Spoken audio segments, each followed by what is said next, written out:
आदरणीय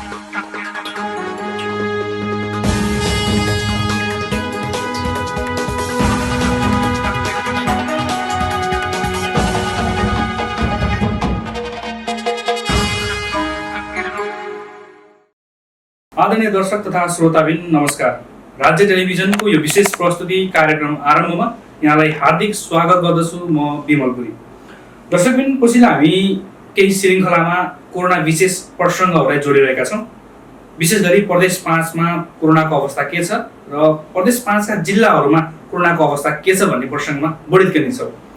सँगसँगै आज हामी प्रदेश 5 सरकारले नीति तथा कार्यक्रम प्रस्तुत गरी पारित समेत गरिसकेको छ र बजेट ल्याउने तयारी गरिरहेको छ। यो प्रदेश 5 को बजेट कस्तो हुनुपर्छ, नीति तथा कार्यक्रम कस्तो रह्यो भन्ने प्रसङ्गमा पनि कुराकानी गर्दैछौँ। हामीसँग आजको अतिथि हुनुहुन्छ दिनेश पन्थी, जो गुल्मी क्षेत्र नम्बर 2 को 2 बाट निर्वाचित प्रदेश सांसद हुनुहुन्छ। यहाँलाई स्वागत छ कार्यक्रममा। धन्यवाद। आराम हुनुहुन्छ? हजुर, ठिकै छ। पछिल्लो दिनहरू कसरी बिताउनु भएको छ? अब यो बिचमा यो कोरोना महामारीका कारणले सिङ्गो राष्ट्र अन्तर्राष्ट्रिय क्षेत्र चाहिँ के भने जुन ढङ्गले प्रभावित बनाएको छ, त्यसो भएर मान्छेका व्यक्तिगत जीवनमा पनि यसले थुप्रै असजिला परिस्थितिहरू सिर्जना गरेको छ। यो असजिलो परिस्थितिलाई चिर्दै अहिले हामीले यो कोरोना भाइरस, यो जुन महामारीको विरुद्धमा लड्नको निम्ति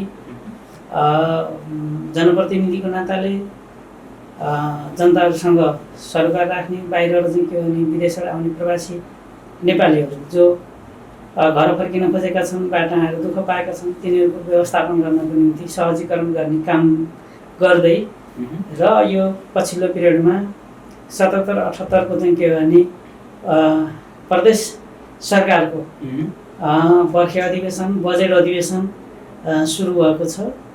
अब केही समय त्यसैमा पनि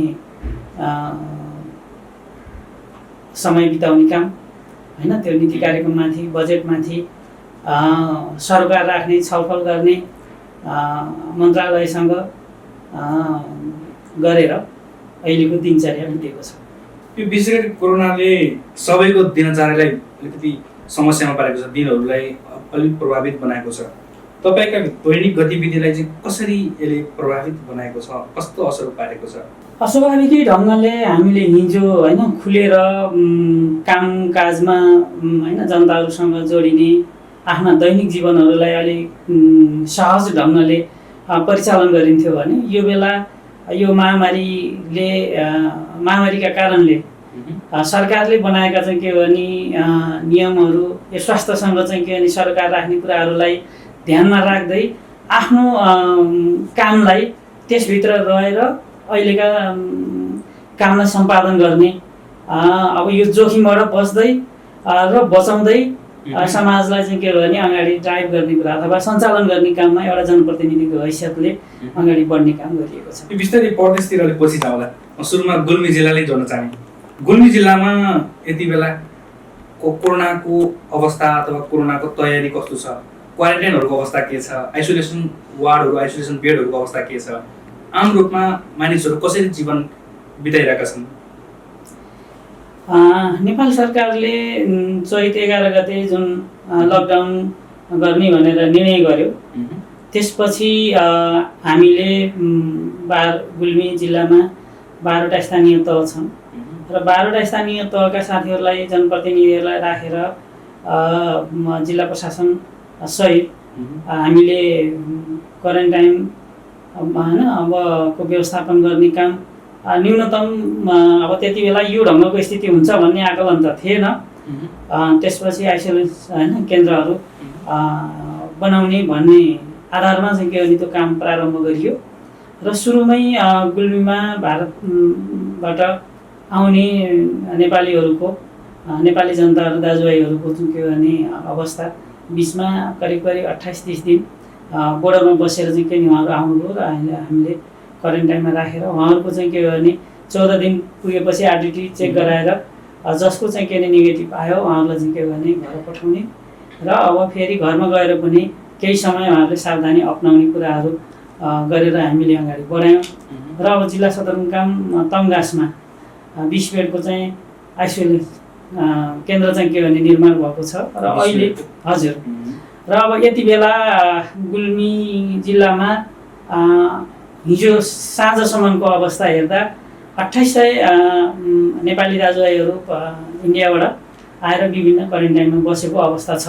र मान्छेहरू अब आउने क्रम विभिन्न ढङ्गले जारी छ र अब सबभन्दा पहिला पहाडी जिल्ला मध्येको हाम्रो यो प्रदेशको चाहिँ गुल्मी सङ्करित जिल्लाको रूपमा पहाडी के अरे भनौँ न यो कोरोना चाहिँ भाइरसले हाम्रो चाहिँ के भने मदानी गाउँपालिकामा एकजना सरको चाहिँ के भने मृत्यु भएको छ। त्यसले चाहिँ के भने जिल्लामा एउटा अलि बढी सबैलाई चाहिँ सन्तरास आतङ्क चाहिँ के भने पैदा गर्यो। त्यसलाई चाहिँ के भने त्यो पत्ता लगाउने क्रममा हामीले आरडिटी चेक गरियो होइन, त्यो कोसँग चाहिँ सम्बन्धित हुनुहुन्थ्यो भनिसकेपछि सबैको चेक गराउँदा एकजना ब्याङ्कको कर्मचारी त्यही गाउँपालिकाको शाखा कृषि विकास शाखाको चाहिँ के भने एकजना सर चाहिँ के भने सङ्क्रमित के अरे उहाँको पोजिटिभ रिपोर्ट आइसकेपछि अहिले तम्घासमा राखेर उहाँको उपचार चाहिँ के भइरहेको छ। उहाँको स्वास्थ्य चाहिँ के भने राम्रो छ। अहिले चाहिँ के भने चेक गराउँदाखेरि नेगेटिभ आएको चाहिँ के भने अहिले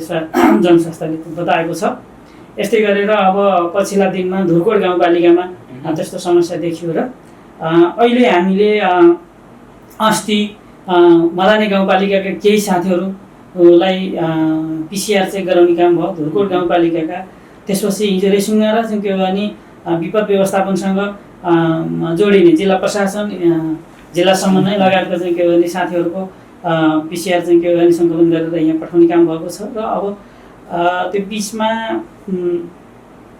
विपद व्यवस्थापनको एउटा बैठक यो बिचमा बसेर अनि त्योसँग सङ्क्रमित एकजना हाम्रो जिम्मेवार साथी भेटिसकेपछि कमसेकम त्यो बैठकमा 12वटै गाउँपालिकाका अध्यक्षहरू विपद व्यवस्थापनका सदस्य हुने भएको हुनाले ती सबै ठाउँमा त्यस दिन आएका साथीहरू र उहाँहरूसँग नजिक रहेका साथीहरूको एकपटक चाहिँ के भने स्वास्थ्य परीक्षण गर्नुपर्छ ताकि उहाँहरू चाहिँ के हो भने नेगेटिभ देखिनुभयो भने त्यो काम गर्नलाई सहज परिस्थिति बन्ला भनेर अहिले हामीले त्यसो गरेका छौँ। र अब यो महामारी सुरु भइसकेपछि हामीले क्वारेन्टाइन बनाउने बाहिर आएका मान्छेहरूलाई के अरे दैनिक ज्याला जारी गरेर खाने मान्छेहरूलाई गुल्मीमा एक चरण राहत चाहिँ के भने वितरण गर्ने काम भएको छ। त्यसमा हामीले गुल्मी जिल्लाको सायद लाग्छ नेपालभरि सबभन्दा पहिला सर्वदलीय चाहिँ के भने संयन्त्र बनाएर हामी जिल्लामा सर्वदलीय बैठक बस्यौँ र सर्वदलीय बैठक बसिसकेपछि सबै चाहिँ गाउँपालिकाहरूमा नगरपालिकामा प्रमुखको नेतृत्वमा 7 देखि 9 जनाको चाहिँ के भने सर्वदलीय टिम बनाउने र जनप्रतिनिधिलाई चाहिँ के भने सहयोग गर्ने यो महामारीसँग लड्न भएन न राहतदेखि लिएर उपचारदेखि लिएर सबै कुराहरूको सन्दर्भमा त्यसो गर्ने भनेर हामीले सुरु गऱ्यौँ र मलाई लाग्छ चाहिँ के भने गुल्मी जिल्लामा यति बेला यहाँ आइपुग्ने बेलासम्म त्यो सर्वदलीय चाहिँ टिम बनाएर गाउँपालिकामा वडा अध्यक्षको नेतृत्वमा होइन त्यहाँको स्वास्थ्य प्रमुख होइन सहितको टिममा बनाएर हामीले जुन काम गऱ्यौँ त्यसले गुल्मीमा चाहिँ यो महामारीलाई लड्नको निम्ति सबै राजनीतिक दलहरू समाजसेवीहरू होइन जनप्रतिनिधिहरूले आफूलाई एक्लो महसुस गरेनन् र अनि जे जति कामहरू भए त्यसमा चाहिँ के भने न्यायपूर्ण ढङ्गले भयो भन्ने मान्छेहरूको छ। अब निरपेक्ष चाहिँ के भने समानता खोजेर त हुँदैन तर असन्तुष्टि चाहिँ के भने गुल्मी जिल्लामा यो समस्यालाई समाधान गर्ने सन्दर्भमा दलहरू जनप्रतिनिधिहरू होइन जिल्ला प्रशासन अनि स्वास्थ्यकर्मीहरूको मनोबल बढाउनलाई त उहाँलाई हामीले अगाडि चाहिँ के भने उहाँहरू त पहिलो उसमा यो अभियानमा लाग्नुपर्ने भएको हुनाले त्यो ढङ्गले चाहिँ के भने हामीले काम सुरु गऱ्यौँ र अगाडि जिल्लामा सहज परिस्थिति बनेको छ। यही चाहिँ के भने अहिले अब पछिल्लो पिरियडमा मान्छेहरूको भनौँ न धेरै आउने त्यसलाई क्वारेन्टाइनमा कसरी व्यवस्थापन गर्ने किनभने हाम्रा अरू सामुदायिक भवनहरू छैनन् स्कुलहरूमा व्यवस्था गर्नुपर्ने अब स्कुलहरू पनि भरे नै जाने परिस्थितिमा कसरी जाने होला यसको व्यवस्थापन कसरी गर्ने होला भन्ने बारेमा छलफल चलिरहेको छ। त्यो एउटा चुनौतीपूर्ण पनि देखिन्छ किनकि भारतबाट मानिसहरू आउने क्रम झन् तीव्र गतिमा बढ्दै पनि गएको छ। गुल्मीमा पनि धेरै मानिसहरू वैदेशिक रोजगारका लागि भारतमा पुगेका छन्। अब जति मानिस छन् तिनको तथ्याङ्क हामीले लिएको छौँ कि छैनौँ र ती आउने मानिसलाई व्यवस्थापन गर्न हामी कति सक्षम छौँ? अब हामीले सबै 12वटै गाउँपालिकालाई भारत र तेस्रो मुलुकमा चाहिँ के हो भने हाम्रा नेपाली नागरिकहरू होइन रोजगारीको निम्ति, शिक्षाको निम्ति, अरू व्यवसायको निम्ति कति जानुभएको छ, त्यसको चाहिँ के भने तथ्याङ्क सङ्कलन भएको छ। अब त्यो तथ्याङ्क सङ्कलन भएको त्यहाँ भएका सबै मान्छेहरू अहिले त आउँदैनन्, जो अलि चाहिँ के भने त्यहाँ बस्दा आफूलाई प्रतिकूल महसुस गरेका छन्, असुरक्षित महसुस गरेका छन्, होइन, जसको चाहिँ के भने पेसा व्यवसायहरू चाहिँ के भने बन्द भएको छ। अब आउने अहिले फर्किने तिनै मान्छे हो। त्यसो भएको हुनाले अहिले अब हिजो साँझ मात्रै 2800 मान्छेहरू भारतबाट आएका नागरिकहरूलाई क्वारेन्टाइनमा राखेर व्यवस्था गरिएको छ। र अब यिनी आएका 14 दिन पुगिसकेपछि हामीले आरटिटी चेक गराउने, जसको चाहिँ नेगेटिभ आउँछ उहाँलाई घर पठाउने, त्यसपछि त्यो ठाउँमा फेरि आउनेहरूलाई त्यहाँ चाहिँ सेटल गर्ने। र अहिले हाम्रो क्वारेन्टाइनलाई चाहिँ के भने अझै होइन बाँकी ठाउँहरूमा जुन गाउँपालिका, जुन वडामा अलिक बढी चाहिँ मान्छेहरूको आउने चाहिँ सम्भावना भएको हुन्छ, त्यो ठाउँमा हाम्रा स्कुलका भवनहरूलाई अहिले अब तत्काल त्यो व्यवस्था गर्ने गरी हामीले यसलाई व्यवस्थापन गर्ने र आउनेहरूलाई चेक जाँच गरेर कमसेकम म चाहिँ के भने के अरे सुरक्षित छु, म स्वस्थ छु भनेर ऊ घर जान पनि पाओस्, परिवारमा समुदायमा भन्नुहोस् न उसलाई हेर्ने व्यवहारमा चाहिँ के भने सहज परिस्थिति पैदा होस्। अहिले यो महामारीले यसलाई चाहिँ के भने त्यो महामारी भनौँ न यो महामारीसँग चाहिँ के भने जो मान्छेहरू सङ्क्रमित छ उसलाई अहिले मानवीय हिसाबले भन्दा पनि अत्यन्तै हिजो हामी सुन्थ्यौँ कोही मान्छेहरूलाई गर्ने चाहिँ के भने हिजोको त्यो पछौटेपनको बेलामा मान्छेहरूमा चेतना शिक्षा नभएको बेलामा गरिने व्यवहार र अहिले गरिने व्यवहारमा चाहिँ के भने अन्तर नदेखिएको हुनाले वास्तवमा यो दुर्भाग्यपूर्ण छ। मान्छेलाई रोग लाग्न सक्छ, उसलाई चाहिँ के भने त्यो रोगबाट म रोगलाई परास्त गर्छु, म चाहिँ के भने स्वस्थ हुन्छु। यो चाहिँ सामाजिक दूरी र चाहिँ के भने सरकारले बनाएका स्वास्थ्य मन्त्रालयले बनाएका चाहिँ के भने मापदण्डहरूलाई अथवा त्यसले बनाएका विधिहरूलाई चाहिँ के भने हामी पालन गरेर अगाडि बढ्यौँ भने यो रोगलाई हामीले चाहिँ के भने परास्त गर्न सक्छौँ, होइन। त्यसो भएर चाहिँ के भने ती सङ्क्रमित मान्छेहरूको मनोबल बढाउनको निम्ति हामीले राम्रो व्यवहार गर्ने कुरामा अब फेरि एकचोटि प्रशिक्षित गर्नुपर्ने आवश्यकता मैले पछिल्लो पिरियडमा महसुस गरेको छु। मान्छे त्यो सङ्क्रमित भयो भन्दा बित्तिकै उसलाई ह्युमिलेट गरेर मान्छे बाँच्ने भए पनि चाहिँ के भने अब त मेरो जिन्दगी बर्बाद भएछ भन्ने ढङ्गको हुने र सोसाइटीले समाजले चाहिँ के भने उसलाई कुनै न कुनै ढङ्गले किसिमले बहिष्कृत गर्ने खालको जुन खालको परिस्थिति देखियो यसलाई चाहिँ के भने बदल्नुपर्छ। किनभने हामी देखेका छौँ नि अब सुत्केरी आमाको मृत्यु हुन्छ त्यो रोग लागेर, तर त्यही बच्चा चाहिँ के भने सङ्क्रमित हुँदैन भनिसकेपछि यसको एउटै खालको प्रकृतिको पनि होइन सरुवा हुने खालको देखिएको छैन। त्यसो भएर हामी यो ढङ्गले जानुपर्छ र गुल्मीमा हामीले अब हाम्रो सीमित साधन स्रोतको बिचमा रहेर यसलाई व्यवस्थापन गर्न काम गरिरहेका छौँ। र अहिले भर्खरै मात्रै पनि हाम्रो केही साथीहरू काठमाडौँबाट टेकुमा यो चाहिँ के अरे सङ्क्रमित हस्पिटलमा काम गर्ने हाम्रो जिल्लाका चाहिँ के भने केही साथीहरू आज मात्रै पनि उहाँहरूले 600 चाहिँ के भने आरटिटी होइन किट ल्याएर चाहिँ के भने अहिले उहाँहरू गुल्मीमा जानुभएको छ। जनस्वास्थ्यलाई त्यो होइन हस्तान्तरण गरेर त्यहाँको स्थिति के छ बुझेर आएर थप चाहिँ के भने उहाँहरूले आफ्नो चाहिँ के भने पहलमा केही गर्ने गरी त्यो भएको छ। र अब स्वास्थ्य मन्त्रालयले स्वास्थ्य विभागले पठाएका केही किटहरू केही होइन यो परीक्षणको निम्ति स्वास्थ्य सामग्रीहरू अहिले हामीले यहाँ प्रदेश सामाजिक विकास मन्त्रालयले भनेर केही जाँदैछ। र अब हामीले पछिल्लो पिरियडमा एउटा चाहिँ के हो भने विपद व्यवस्थापनको बैठक बसेर यदि चाहिँ आरटिटी होइन किट अहिले बाहिर किन्न पाइने परिस्थिति चाहिँ के भएको हुनाले सरकारले माथिबाट चाहिँ त्यो समयमै व्यवस्थित गर्न सक्दैन भने हामीलाई चाहिने सबै गाउँपालिकाले हाम्रो त्यहाँ बजेटबाट व्यवस्था गरेर चाहिँ के हो भने ताकि 14 दिन पुगेपछि मान्छेहरूलाई चाहिँ के हो भने क्वारेन्टाइनमा राख्ने परिस्थिति चाहिँ के हो भने को अन्त्य गर्ने गरी अहिले हामीले त्यसको पनि व्यवस्था गरेर वैकल्पिक व्यवस्था सहित हामीले यसको यो महामारीको सँग लड्ने मान्छेलाई भोकमरीबाट चाहिँ के हो भने भन्नुहोस् न बचाउनको निम्ति पनि हामीले सामाजिक दूरी कायम राखेर अहिले के अरे अब बर्खा लागेको छ, खेतीपाती गर्ने बेला भएको छ होइन, कृषिलाई पनि चाहिँ के हो भने मान्छेलाई काममा लगाउने गरी हामीले सामाजिक दूरी भौतिक दूरी कायम राखेर अहिले त्यो ढङ्गको चाहिँ के भने परिचालन गरेका छौँ। र हामीले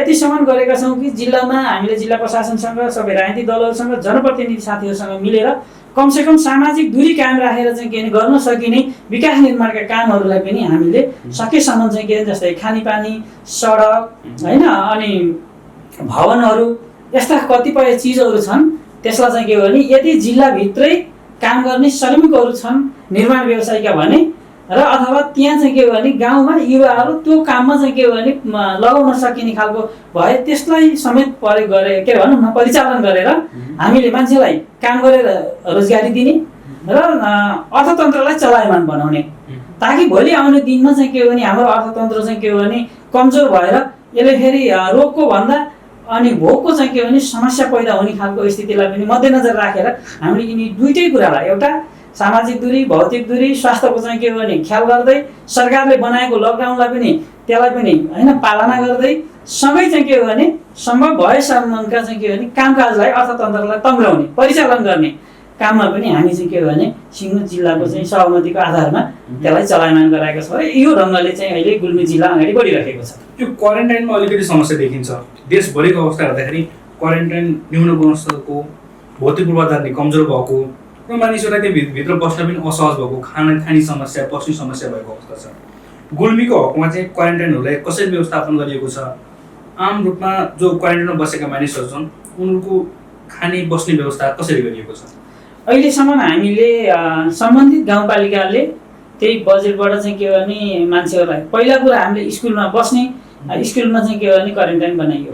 स्कुलका चाहिँ के हो भने फर्निचरहरूलाई प्रयोग गरेर होइन त्यसमा चाहिँ के हो भने होइन बेड बिस्ताराहरू चाहिँ के हो भने व्यवस्थित गरेर सकेसम्म हाई स्कुलहरूमा मान्छेहरूलाई राख्दा होइन हाई स्कुलमा के अरे भवन पनि अलिक ठुलो हुने, त्यहाँ चाहिँ के भने बाहिर भन्नुहोस् न खुला ठाउँ हुने, अनि त्यसपछि प्रायः चाहिँ के भने कतिपय हाई स्कुलहरूमा कम्पाउन्ड पनि हुने होइन, अनि शौचालयहरू पनि अलिक धेरै हुने, व्यवस्थित हुने होइन, पानीको पनि तुलनात्मक रूपमा हुने भएको हुनाले हामीले पहिला चाहिँ के हो भने हाई स्कुलहरूमा जोड गरियो। तर पछि कस्तो देखियो भने आउने मान्छेहरूले कमसेकम आफ्नो चाहिँ के भने गाउँको नजिक बस्न खोजिसकेपछि त्यसले पनि समस्या पारेर हामीले अब उहाँहरूलाई त्यो सहज हुन्छ भने कमसेकम सबै वडाहरूमा त हाई स्कुल त छैनन्, जाँदा चाहिँ के हो भने टोलबाट मान्छेहरू आएका छन् त्यहाँ होइन अलिक उनीहरूको घर बाइक नजिक हुने ठाउँमा प्राइभीहरू निवासीहरूमा पनि हामीले राख्यौँ। सकेसम्म हाई स्कुलमा बस्नुहोस् भनेर हामीले मान्छेहरूलाई होइन कन्भिन्स गर्ने र त्यहाँ राख्ने चाहिँ के भने प्रयत्न गऱ्यौँ। यहाँले भने जस्तै अब यो स्वास्थ्य संस्थाले यो क्वारेन्टाइनको जुन मापदण्ड राखेको छ, अब यो ढङ्गको त पहिलो यो महामारी भएको हुनाले त्यो अभ्यास पनि थिएन होइन, त्यसो भएको हुनाले अब त्यो आधारमा त्यो ढङ्गको चाहिँ के हो भने नपुगे पनि सकेसम्म त्यसलाई चाहिँ के नि सहज बनाउने काममा स्थानीय जनप्रतिनिधिहरू लागेक होइन लाग्नुभएको छ। खाने र लाउने व्यवस्था चाहिँ अलिकति समस्या हो। आम रूपमा पहाडी जिल्लामा चिसो नै छ, चिसो मौसम छ, लत्ता कपडाको समस्या पनि हुनसक्छ। खानको लागि चाहिँ अलिकति कोरोना लगाइहाले पनि त्यसलाई जित्ने आधार भनेको चाहिँ खानपानै भनिएको छ। अहिलेसम्म खानालाई कसरी व्यवस्थापन गरिएको छ? अब हामीले त्यहाँ धेरै ठाउँमा कसरी व्यवस्था गरेका छौँ भने हरियो सागसब्जी अब भनौँ न सकेसम्म, किनभने यो के अरे हरियो सागसब्जी कम पाइने होइन, अनि बेमौसमी तरकारी सरकारी पनि भनौँ न अझै त्यो खालको चाहिँ के भने छैन नि त होइन। त्यसो भएर पर्याप्त हरियो सागसब्जी नपाइए पनि सम्भव भएछ हरियो सागसब्जी, त्यसपछि तातो पानी, त्यसपछि भन्नुहोस् न अब उहाँहरूलाई चाहिँ के भने राम्रो साबुन पानीको व्यवस्था, त्यसपछि गएर चाहिँ के अरे दाल भात होइन सम्भव हुँदा रोटी, त्यसपछि चाहिँ के हो भने हप्तामा कहिले होइन मासु कहिले अन्डा अथवा यस्तो खालको भनौँ न। अब सबै मान्छेले फेरि माछा मासु नखाने पनि हुन्छ, त्यो हेरेर चाहिँ के हो भने गर्ने अहिलेसम्म व्यवस्थापन त्यो ढङ्गले चाहिँ के भने गुल्मीमा स्थानीय तहहरूले त्यो ढङ्गले गर्नुभएको छ होइन। अहिलेसम्म घरबाट ल्याउने ओर्ने कुरा चाहिँ के अब कतिपय मान्छेहरू त्यहाँ पकाएको नखाने, घरको नजिक भएको हुनाले घरैबाट चाहिँ के भने हामीलाई परिवारका सदस्यहरूले ल्याइदिन्छन् भनेर खाने होइन थोरै सङ्ख्यामा भनौँ न त्यो मेसमा नखानेहरूलाई त्यो ढङ्गले व्यवस्था भएको छ। र अहिलेसम्म खानपानको रूपमा तुलनात्मक रूपमा गुल्मीमा चाहिँ के हो भने त्यो समस्या छैन। अब यो बढ्दै गयो भने हेर्नुहोस् न अब हामीले व्यवस्थापन गर्न धान्न सक्छौँ कि सक्दैनौँ, त्यो भोलिको निम्ति एउटा हाम्रो अगाडि चुनौती त छ। तर अहिलेसम्म थोरै मान्छेहरू आएको हुनाले गाउँपालिकाले पनि अब यो महामारीसँग लड्ने, क्वारेन्टाइनमा राख्ने, त्यसलाई खानपान आदि इत्यादि राहत यी सबैको बारेमा चाहिँ के हो भने अलिक गम्भीर छलफल गरेर यो विषयमा अनि दिउँसो होइन बिहान चिया अनि त्यसपछि नास्ता, त्यसपछि खाना, फेरि दिउँसो चाहिँ के हो भने हेर्नु न चिया नास्ता र बेलुका खाना, यो ढङ्गले चाहिँ के हो भने 2 टाइम चिया नास्ता होइन अनि बिहान बेलुका खाना, र त्यसमा पनि सकेसम्म चाहिँ के भन्नुहोस् न मिलाएर होइन हरियो सागसब्जीलाई प्राथमिकता दिने, माछा मासुहरू खानेलाई चाहिँ के भने माछा मासु नखानेहरूलाई हरियो सागसब्जी होइन, अथवा भनौँ न अब त्यो थोरै भए पनि अलिकति प्रयत्न गरेर गर्ने कोसिस गर्नुपर्छ भनेर गाउँपालिकाले स्थानीय तहका साथीहरू त्यो ढङ्गले व्यवस्थापन गर्न जुटिरहनु भएको छ। चुनौती त छ नै, सामूहिक रूपले बसेर मान्छेहरूलाई व्यवस्थापन गर्ने भन्ने कुरा, अनि त्यो मेसमा पकाएर खुवाउने कुरामा पनि मान्छेहरू मानसिक रूपले तयार होइन, सजिलै तयार नभएको हुनाले मान्छेहरूलाई कन्भिन्स गरेर ती होइन खाना पकाएर खुवाउने मान्छेहरूलाई होइन तलब दिएर यो ढङ्गले चाहिँ के अरे अहिलेसम्म गुल्मीका होइन के अरे बाहिर आउनुभएका क्वारेन्टाइनमा राख्ने मान्छेहरूको जनताहरूको दाजुभाइहरूको यो ढङ्गले अहिलेसम्मको व्यवस्था भएको छ। अब होइन अलिअलि कहीँ न कहीँ अपुग्धता होइन रहेका होलान्, तर आम रूपमा भन्ने हो भने ठुलो मासमा के अरे भन्नुहोस् न यसको व्यवस्थापन चाहिँ के हो भने गर्नको निम्ति, ताकि हामीलाई चाहिँ के हो भने बाहिर राखेर नराम्रो के अरे भन्नुहोस् न नराम्रो व्यवहार गरी गाउँपालिकाले भन्ने नपरोस् भनेर त्यो ढङ्गको चाहिँ के हो भने प्रयत्न भएको छ, अनुगमन भएको छ। हामी जिल्ला प्रशासन, जिल्ला समन्वय, हामी प्रदेशका मान्यहरू सहितको चाहिँ के भने विभिन्न ठाउँमा जाने क्वारेन्टाइनको विषयमा, त्यहाँको चाहिँ के भन्नु न बस्ने खानेको विषयमा के छ कसो छ, तपाईँहरूलाई चाहिँ के भने भन्नु न के गर्दा अझ राम्रो हुन्छ भनेर राय सल्लाह लिएर उहाँका होइन सुझावहरू सहितलाई चाहिँ के भने सङ्कलन गरेर फेरि छलफल गरेर बैठक बसेर त्यसलाई चाहिँ के भने पूर्णता दिने भन्नाले सापेक्षित पूर्णता भन्नाले त्यहाँ देखिएका समस्याहरूलाई सकेसम्म हल गर्न सकिने खालका समस्यालाई हल गर्ने गरी अहिलेसम्म गुल्मीको चाहिँ के व्यवस्थापन त्यो ढङ्गले चाहिँ के भएको छ। कतिपय क्वारेन्टाइनकै सन्दर्भमा चाहिँ मानिसहरूको अथवा स्थानीय समाजको असहयोगको विषयहरू पनि छन् भने कतै मानिसहरूले आफैले सहयोग गरेको प्रसङ्गहरू पनि छन्। क्वारेन्टाइनमा बसेका मानिसहरूले आफ्नो तर्फबाट सहयोग गरेर खाना खुवाउने यस्ता उदाहरणहरू पनि देखिएका छन्। गुल्मीको हकमा आम रूपमा स्थानीय मानिसहरूको सहयोग कस्तो रह्यो क्वारेन्टाइन स्थापना गर्नको लागि र त्यहाँ मानिसहरूलाई स्थापित गर्नको लागि चाहिँ कस्तो सहयोग समाजबाट भयो? सुरुमा मान्छेहरूले भनौँ न ठ्याक्कै समस्या नदेखिया हुनाले मान्छेहरूमा त्यति धेरै ठुलो भयावह थिएन। जब बिचमा चाहिँ के भने हाम्रो केही सङ्क्रमित साथीहरू भनौँ न सङ्क्रमण लाग्यो, त्यसपछि तुरुन्तै चाहिँ के भने घटना पनि भयो होइन, मान्छेको मृत्यु भयो। त्यसले एकछिन मान्छेहरूलाई चाहिँ के भने अलि बढी तरङ्गित, अलि बढी चाहिँ के भयावहित बनायो। तर अहिले हामीले फेरि चाहिँ के भने मान्छेलाई छलफल गर्दै गइसकेपछि होइन अब के ठाउँमा यहाँले भने जस्तै जुन खालको व्यवहार थियो नि त्यो व्यवहार हुन नदिनको निम्ति हामीले चाहिँ के भने के अरे त्यो समाजमा रहेका शिक्षकहरू, त्यहाँका अगुवाहरू, त्यहाँका जनप्रतिनिधिहरू, त्यहाँका राजनीतिक दलका साथीहरूसँगको हाम्रो छलफल संवाद र हाम्रा घनीभूत बैठकहरू भन्नाले त्यो सामाजिक दूरी कायम गरेर सानसाना भन्नुहोस् न बैठकहरू गरेर अनि टोलमा मान्छेहरूलाई चाहिँ के भने त्यो ढङ्गको प्रशिक्षित गरेको हुनाले त्यति धेरै भनौँ हामीले बाहिर जे जस्तो सुन्यौँ गुल्मीमा त्यो ढङ्गको चाहिँ के भने एका ठाउँमा के ठाउँमा देखिए पछि छलफल संवादपछि हामीले त्यसलाई हल गऱ्यौँ होइन। अनि तिनी जहाँ राख्न चाहिँ सहज हुन्थ्यो मान्छेहरूलाई होइन, पानीको अरू बाताउने हिसाबले त्यो ठाउँमा पनि हामीले कन्भिन्स गऱ्यौँ होइन।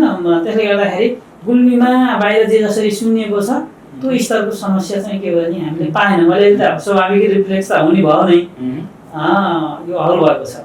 यो विशेष गरी लकडाउन भएको पनि झन् 2 महिना बितिसकेको छ। यो अवधिमा हामीले एक चरणको राहत वितरण गरिसकेका छौँ। यो त लामो अवधि भयो, एक चरणको राहतले थियो। यहाँले भने जस्तै हामीले के गर्यौँ भने पहिलो चरणको राहत चाहिँ वितरण गऱ्यौँ। अब यो भनौँ समस्या झन् बढ्दै गइसकेपछि अहिले पछिल्लो पिरियडमा हामीले जिल्लामा के समझदारी गरेका छौँ भने सकेसम्म काम गर्न सक्ने मान्छेहरूलाई काम पनि दिने, काम गर्छ, काम गरेर चाहिँ के हो भने उसलाई भन्नुहोस् न रोजगारी दिने। रोजगारी दिएपछि मान्छे किन ऊ स्वस्थ पनि हुन्छ, त्यसपछि कसैसँग चाहिँ आश्रित पनि हुनु परेन उसले, अनि त्यसले अर्थतन्त्र पनि चलायमान हुन्छ।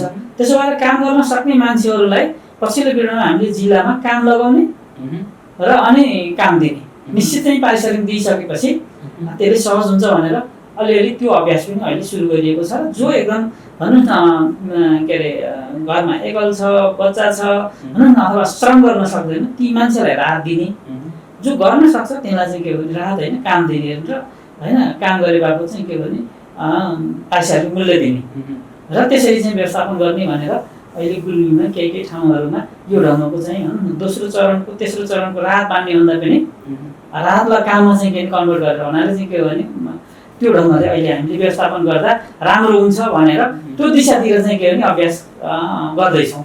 काम हाम्रो गाउँपालिका अथवा सरकारले नै काम दिने हो कि अथवा स्थानीय स्तरमा कुनै अन्य परियोजना गाउँपालिकाले जस्तै विभिन्न बजेटहरू छ नि, जस्तै त्यही राहत पानी बजेटमा पनि हेर्नुहोस् न, जस्तै अब अहिले सिँचाइका कुलाहरू बनाउने भन्नुहोस् न, चाहिँ के अरे बाटोहरू जस्तै हेर्नु न, अब होइन बर्खा लाग्न थालेछ, बाटो चाहिँ के भने होइन मर्मत गर्नेदेखि लिएर अब त्यहाँको सापेक्षतामा के हुन्छ, जस्तै कृषिमा लगाउने होइन मान्छेहरूलाई अब यस्ता चाहिँ के भने सम्बन्धित गाउँपालिकाको अहिले तत्काल रचनात्मक रूपले चाहिँ के भने के काममा लगाउन सकिन्छ होइन, मान्छेहरूलाई खानेपानीका कामहरू, मर्मतका कामहरू होइन, यस्ता विविध चाहिँ के भने सेक्टरहरूमा मान्छेलाई काम दिने र अनि त्यसपछि होइन त्यो बापत मान्छेलाई के भने दिनभरि काम गर्ने हो, उसले कसैसँग चाहिँ के भने म मागेर खान्छु भन्ने पनि हुने होइन, स्वाभिमान पनि हुने हो होइन, यो ढङ्गले गर्दा अर्थतन्त्र पनि चलायमान हुने हो, ताकि चाहिँ के भने सरकारले त्यो राहत दिएर खर्च गर्ने ठाउँमा त्यता उत्पादन गर्ने हो होइन, यो ढङ्गले पनि गाउँपालिकाहरूले।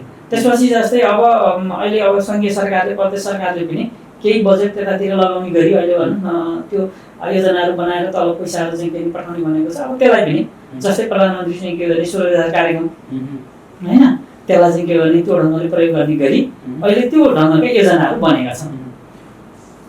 यति बेला प्रदेश सरकारले नीति तथा कार्यक्रम निर्माण गरिसकेको छ र पारित पनि भइसकेको सम्भवतः संसदबाट।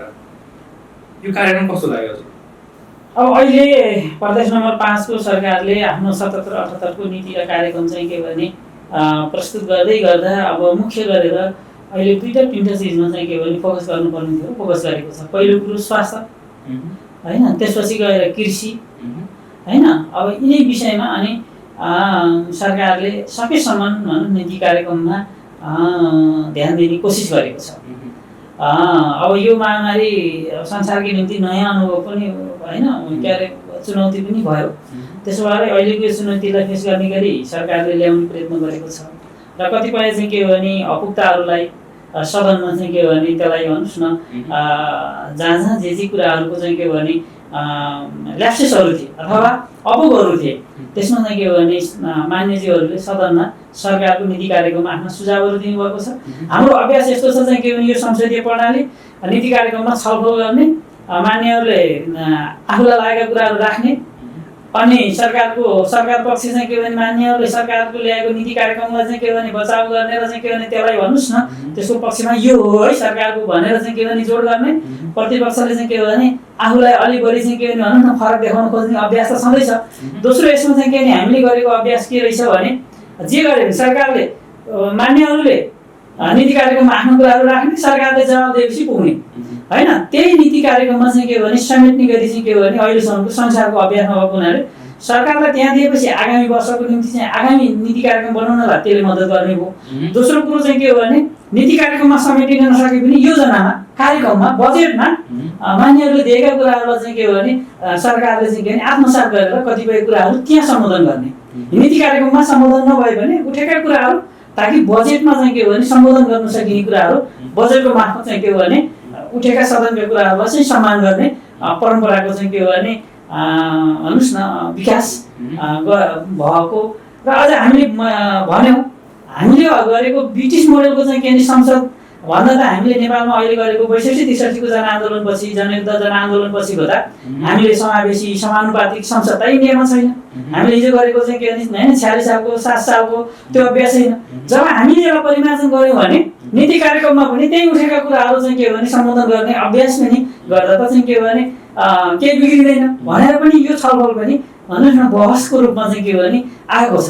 त्यसो भएर अहिलेको नीति कार्यक्रमले भन्नुहोस् न शिक्षा, स्वास्थ्य र हिजो चाहिँ के भने 76-77 मा चाहिँ के भने सरकारले तयार गर्ने नीति कार्यक्रम योजनाहरूलाई जो अधुरा छन् तिनलाई निरन्तरता दिने।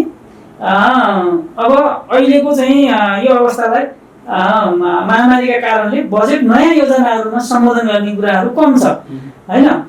त्यसैले अहिले प्रदेश सरकारले चाहिँ के अरे स्वास्थ्य र कृषि, त्यसपछि गएर चाहिँ के भने अब कृषिलाई सिँचाइ पनि चाहिने भएको हुनाले कमसेकम होइन जमिनको चाहिँ के भने सिंचित क्षेत्रमा पनि ध्यान दिनुपर्छ भनेर नीति कार्यक्रममा चाहिँ के त्यो आएको छ। हाम्रो बजेटले कति भ्याउला त्यसलाई सम्बोधन गर्न प्राथमिकता चाहिँ कृषि, स्वास्थ्य र कृषि अनि सिँचाइको व्यवस्था, सिँचाइ अब रोजगारसँग सरकार राख्ने चाहिँ के भने अरू सेक्टरहरू। तपाईँको सुझाव चाहिँ के हो, कस्तो आउनुपर्छ बजेट? अब अहिले त मुख्य गरेर भनौँ न यिनै विषयमा फोकस गर्नुपर्ने थियो। यसैमा सरकारले चाहिँ के गर्ने भनौँ न ध्यान दिएको छ। किनभने अहिले हामीले यो महामारीलाई छोडेर हाम्रो चाहिँ के भने संरचनाहरू पूर्वाधार विकास गर्छौँ भनेर त अहिले सम्भव छैन। किनभने मान्छेको पहिलो प्राथमिकता भनेको त जीवन रक्षाको कुरा हो।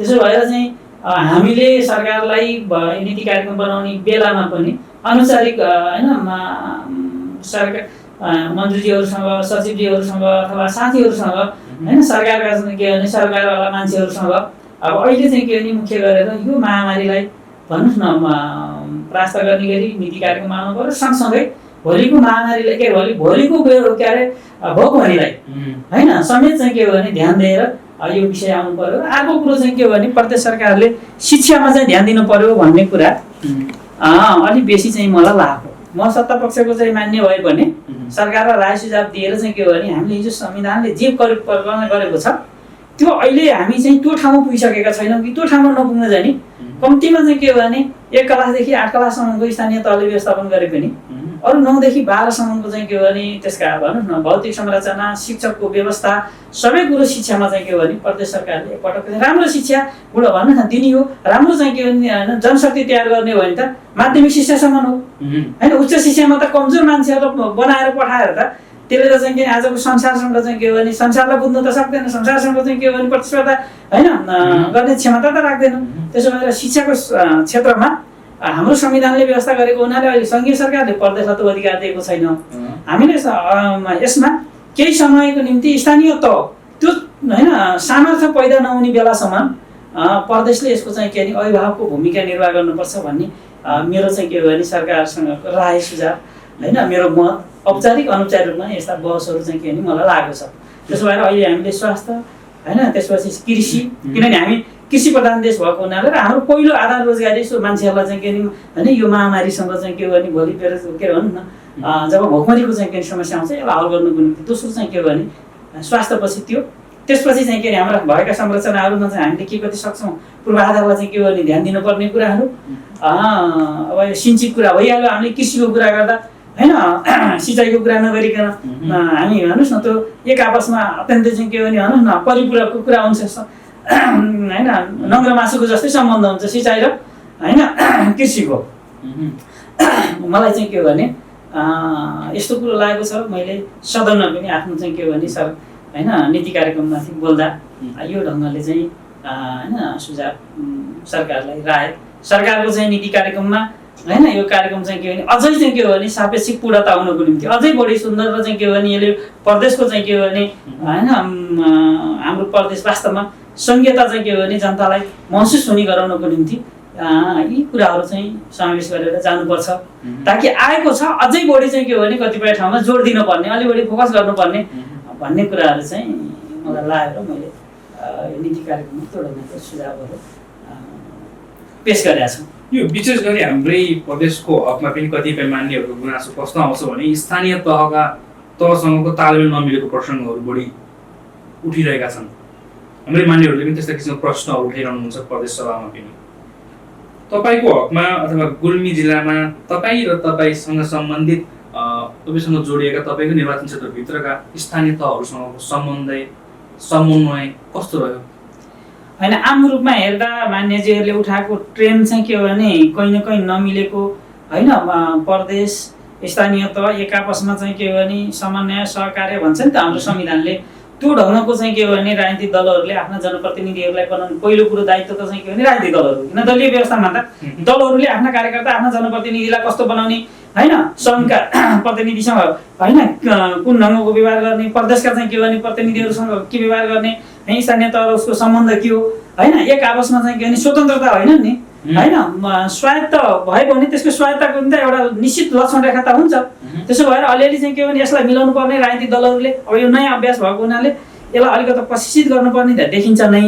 तर चाहिँ के हो भने मान्यहरूले राखे जस्तै गुल्मीको हकमा भन्नुहुन्छ भने मेरो निर्वाचन क्षेत्रमा भन्नुहुन्छ भने अब त्यस्तो कहीँ चाहिँ झल्किन्न किनभने त्यहाँको चाहिँ के हो भने मेरो निर्वाचन क्षेत्रको भनौँ न 3टा गाउँपालिका पर्छ। 3टा गाउँपालिकामा त्यहाँका निर्वाचित जनप्रतिनिधिहरू मेरो बिचमा अत्यन्तै भन्नुहोस् न सल्लाह आदि इत्यादि अभिभावकको ढङ्गले चाहिँ के हो भने अब हाम्रो बिचमा भनौँ न कार्यक्रम बनाउँदा अरू चाहिँ के हो भने भन्नुहोस् न सबै उसमा मलाई चाहिँ के हो भने त्यस्तो फिलिङ चाहिँ भएको छैन।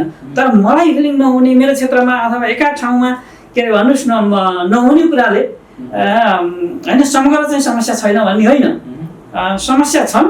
यसलाई राजनीतिक दलहरूले अनि प्रदेश र स्थानीय तहलाई अझ सुमधुर सम्बन्ध चाहिँ के हो भने जोड्ने काम गऱ्यौँ भने यसले चाहिँ के हो भने हाम्रो होइन के अरे संहितालाई सफल बनाउने कुरा, संहिताप्रतिको मान्छेलाई विश्वास जगाउने कुरा, त्यसपछि चाहिँ के हो भने काम गर्ने कुरामा प्रतिफल दिने गरी होइन काम गर्नलाई सहज हुने।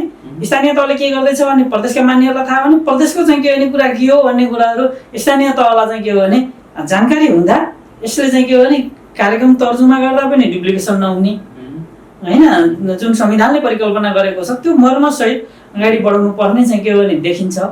मेरो सन्दर्भमा अहिले समस्या छैन, तर चाहिँ के हो भने ढोका लाग्ने अवस्था किन छैन भन्नु चाहिँ समग्र यो ट्रेन्ड जुन छ यसलाई चाहिँ के हो भने त्यहाँ जाने जनप्रतिनिधिहरूलाई राम्रोसँग प्रशिक्षित गर्नुपर्ने आवश्यकता चाहिँ देखिन्छ। जनप्रतिनिधिलाई पनि सांसदहरू दुवैलाई र दलले त्यो भूमिका निर्वाह गर्नुपर्छ। त्यो त कोडी रोक्ने त दलले हो होइन। आफ्नो चाहिँ गएका जनप्रतिनिधिहरूलाई तल्लो र माथिल्लो चाहिँ किन भन्नु प्रदेश र स्थानीय तहमा कसरी सहकार्य गर्ने भन्ने कुरा त होइन राजनीतिक दलहरूले आफ्नो चाहिँ के हो भने जनप्रतिनिधिहरूलाई प्रशिक्षित गरेर त्यसको सम्बन्ध पुलको भूमिका निर्वाह गरिदिने कुरामा होइन पार्टीहरूले त्यो गर्यो भने मलाई लाग्छ चाहिँ के भने समस्या हल हुन्छ। यो प्रदेश सरकारले गर्ने भन्दा पनि दलहरू चाहिँ जिम्मेवार बन्यो भने त्यसले एउटा दलीय हिसाबले एउटा चाहिँ के हो भने हामीले प्रदेश र चाहिँ स्थानीय तहको बिचमा चाहिँ के हो भने एक आपसी सम्बन्ध सहकार्य गर्ने कतिपय चाहिँ के हो भने भनौँ न कानुनी प्रक्रियाहरू हुन्छ नि, त्यसले पनि मान्छेलाई चाहिँ के हो भने बोलाउने बस्ने छलफल गर्ने होइन कहीँ न कहीँ होइन हाम्रा कार्यविधिहरू ऐनहरू नियमावलीहरूमा होइन कमसेकम चाहिँ के हो भने एउटाले अर्कालाई खोज्ने होइन समन्वय गर्ने खालको वातावरण बनाउनु पनि पर्छ, केही कानुनी हिसाबले केही व्यावहारिक हिसाबले। त्यसो भयो भने मलाई लाग्छ यसले भनौँ न सकारात्मक रूपमै अगाडि बढ्नलाई मद्दत गर्छ। हामी अन्त्यतिर पनि छौँ। म त्यही गुल्मीकै प्रसङ्गबाट जोडेँ फेरि विशेष गरी आम रूपमा भारतबाट अथवा तेस्रो देशबाट आएका मानिसहरू गाउँ फर्किँदाखेरि क्वारेन्टाइन बस्नुपर्ने बाध्यकारी अवस्था छ र बस्नु पनि पर्छ। तर गुल्मीभन्दा अन्य फरक जिल्लाबाट जो मानिसहरू बसोबास गर्नुभएको छ उहाँ पनि स्थानीय गाउँमै जान्छु म आफ्नै गाउँमा जान्छु भन्ने मानिसहरूको लागि चाहिँ क्वारेन्टाइनको व्यवस्था गरिन्छ अथवा आरटी परीक्षण गरेर घर प्रवेश गराइन्छ। यो एकदम धेरै जसो मानिसहरूको एउटा सवालको जिज्ञासाको प्रसङ्ग पनि छ।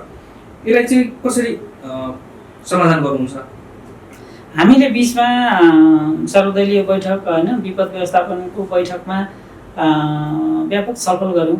अहिले यो रोगको जुन के अरे भनौँ न के अरे प्रवृत्ति छ नि होइन त्यसको चाहिँ अब त्यसले गर्दाखेरि कमसेकम भनौँ न देशैभित्रबाट आउने पनि अहिले त देशभित्र पनि विभिन्न ठाउँबाट मान्छेहरू आफ्नोसँग भनौँ न त्योसँग चाहिँ भनौँ न त्यो महामारी रोगसँग होइन कोरोना भाइरससँग चाहिँ के हो भने कहीँ न कहीँ होइन सम्बन्धित भएर होइन यो खालका चाहिँ के अरे लक्षणहरू देखिसकेपछि हामीले कमसेकम त्यो उहाँहरूकै आफ्नै स्वास्थ्यको लागि आफ्नो परिवारको लागि टोल चाहिँ के अरे छिमेकको लागि पनि होइन यो त कुनै के अरे बाध्यकारी यस्तो परिस्थिति बन्यो ताकि त्यस जुन कुरोले भोलि समाजमा होइन अलिक ठुलो भयावह अथवा भनौँ न त्यो सङ्क्रमणको सङ्ख्या के अरे भनौँ न परिस्थिति चाहिँ के भने विकराल नबनाओस् भन्नको निम्ति आउन चाहनेहरूलाई भनौँ न अब सकेसम्म समस्या छैन भने जहाँ छौँ त्यहीँ बसौँ होइन। अब त्यहाँ समस्या भयो भने आउनुहोस् तर यहाँ आएर कम्तीमा केही समय बसेर होइन आरटिटी चेक गराएर जानुभयो भने तपाईँ आफैलाई पनि म अहिलेसम्म स्वस्थ छौँ निरोगी छु भन्ने हुने भयो, घर परिवारका मान्छेले पनि के हो भन्ने सन्तरास हुने भएन। अनि त्यो आउने मान्छेलाई गाउँ टोल छिमेकका मान्छेहरूलाई भने जो मान्छे आएको छ चाहिँ के हो भने ऊ निरोगी छ त्यसो भएर अहिले उसँगबाट रोग आएको छैन भनिसकेपछि सहकार्य गर्न गाउँमा होइन अलिक के अरे सौहार्दपूर्ण वातावरण बन्न सक्छ। त्यसो भएर यो गर्दा नै अहिले चाहिँ के हो भने भन्नुहोस् न महामारीलाई हामीले चाहिँ के हो भने रोक्न सक्छौँ। त्यसलाई चाहिँ के भने गाउँमा प्रवेश हुनबाट चाहिँ के हो भने भनौँ न समयमै होइन त्यसलाई होइन समाधान गर्न सक्छौँ भन्ने उद्देश्यले चाहिँ के हो भने गरिएको छ। त्यसले चाहिँ सुरुमा नबुझ्दा मान्छेहरूलाई अलिअलि चाहिँ के हो भने त्यसले तरङ्गित बनायो, पछि छलफल गर्दै जाँदा मान्छेहरू चाहिँ के हो भने एक ठाउँ बस्दा मन चञ्चल भयो। त्यसपछि अब होइन त्यहाँ गएर भर्खरै काम गर्ने होइन भने त हेरौँ अझै लकडाउनले के परिस्थिति सिर्जना गर्छ होइन यो महामारीले कसरी जान्छ भनेर पनि जो मान्छेहरू यहाँ बस्न सम्भावना थियो यहाँ भनौँ न विभिन्न ठाउँमा जान्थे त्यहाँ बस्ने काम गरे, कतिपय मान्छेहरू यहाँ समस्या भयो, त्यसपछि होइन घर गाउँतिर गएपछि आफू कृषिमा जोडिन सक्ने त्यसो भएका मान्छेहरूलाई चाहिँ के हो भने त्यो खालको परिस्थिति बनाएर गाउँमा जाने होइन, अनि त्यसपछि काम गर्न जसले क्वारेन्टाइनमै बस्ने नि कमसेकम घरमा एकान्तवास गरेर भनौँ न अथवा सावधानी अप्नाएर बस्ने र अनि त्यसपछि तिनीहरूको चाहिँ केही लक्षण देखिएन भने तिनलाई चाहिँ के भने भनौँ न त्यही ढङ्गले व्यवस्थापन गर्ने काममा पनि गरिएको छ, दुईटै ढङ्गले गरिएको छ देशभित्रका मान्छेहरूको निम्ति। यो विशेष गरी तपाईँ एउटा प्रदेश 5 को एउटा सांसदको हिसाबले पनि लकडाउन गरिरहनु कति उचित देख्नुहुन्छ? यसको विकल्प खोज्नु पर्छ वा लकडाउनलाई निरन्तरता दिनुपर्छ? मलाई के लाग्छ भने निरपेक्ष लकडाउनले हामीलाई चाहिँ के हो भने यो के अरे निरपेक्ष लकडाउन समस्याको समाधान होइन भन्ने मलाई व्यक्तिगत रूपमा लाग्छ। त्यसो भएर अब जहाँ समस्या छ त्यसलाई चाहिँ के हो भने होइन बढी समस्या भएको ठाउँमा त्यही ढङ्गले त्यसलाई चाहिँ के हो भने भन्नुहोस् न लकडाउनलाई अझै बढी प्रभावकारी बनाउने, जहाँ समस्या छैन जहाँ मान्छेहरू बाहिरबाट सङ्क्रमित भएर आउने सम्भावना छैन त्यस्ता ठाउँहरूमा चाहिँ के भने अलिकति खुकुलो दिएर खुकुलो बनाएर त्यहाँको कामकाजलाई चाहिँ के भने व्यवस्थित गर्दा नै अर्थतन्त्र तङ्ग्रिने, यो रोगसँग पनि लड्ने मान्छेहरूको चाहिँ के भने क्षमता पनि पैदा हुने। त्यसो गर्दा नै हामीले भोलि आउने अरू समस्याहरूसँग चाहिँ के भने जुझ्नको निम्ति मान्छेहरू तयार हुन्छन्। त्यसो भएर यसलाई निरपेक्ष होइन सापेक्षिक ढङ्गले चाहिँ के हो भने लकडाउनको परिभाषा गरेर चाहिँ जानुपर्छ भन्ने मेरो मान्यता हो। र अब यहाँको चाहिँ के हो भने यो होइन राज्य होइन टेलिभिजनको चाहिँ के हो भने मार्फत पनि होइन मलाई लागेको कुरा यो मेरो नित्यन्त व्यक्तिगत कुरा हो। फेरि सरकारले अब कसरी सोचेको छ यो 20 गतेदेखि चाहिँ के भने फेरि 32 गतेसम्म बढाउने त भनेको छ, कुरा आएको छ, यसलाई चाहिँ के भने निरपेक्ष होइन होइन अब ठाउँ परिस्थिति हेरेर चाहिँ के हो भने होइन केही कुराहरूलाई चाहिँ के हो भने परिमार्जन सहित लकडाउनलाई कार्यान्वयन गर्नुपर्छ भन्ने कुरा आएको छ। तर के हो परिमार्जन गर्ने कुरा भन्ने आइपुगेको छैन। यसलाई चाहिँ के हो भने परिमार्जन सहित लकडाउन गर्दा नै राम्रो हुन्छ। नभए लामो समय भयो भने गाउँ बस्तीमा त एक ढङ्गको यो लकडाउनले मान्छेले कृषिमा होइन काम गरेका छन्, यताउति होइन कोही न कोही मान्छेहरू थुनिएको जस्तो महसुस गरेको छैन। तर अब केही समय हामीले निरपेक्ष ढङ्गले चाहिँ के भने लकडाउन गऱ्यौँ भने सहरमा मान्छेहरूलाई चाहिँ के हो भने लकडाउनको अनुशासनभित्र राखिरहनको निम्ति समस्या हुन्छ। अनि यो हामीले निरपेक्ष गऱ्यौँ भने मान्छेहरूमा डिप्रेसन हुने होइन, यसले चाहिँ अरू नकारात्मक चाहिँ के हो भने समस्याहरू सहित पैदा गर्ने भएको हुनाले यसलाई चाहिँ के हो भने सरकारले अत्यन्तै चाहिँ के हो भने होइन अब अहिले यो रोगसँग लड्ने गरी समय सापेक्ष चाहिँ के हो भने लकडाउनको परिभाषा गरेर जानुपर्छ भन्ने चाहिँ मेरो सरकारलाई सुझाव पनि हो। मेरो व्यक्तिगत चाहिँ के हो भने यो समस्याको समाधान यो ढङ्गले हुन्छ भन्ने मलाई लाग्छ। अब अन्त्यमा के भन्न चाहनुहुन्छ?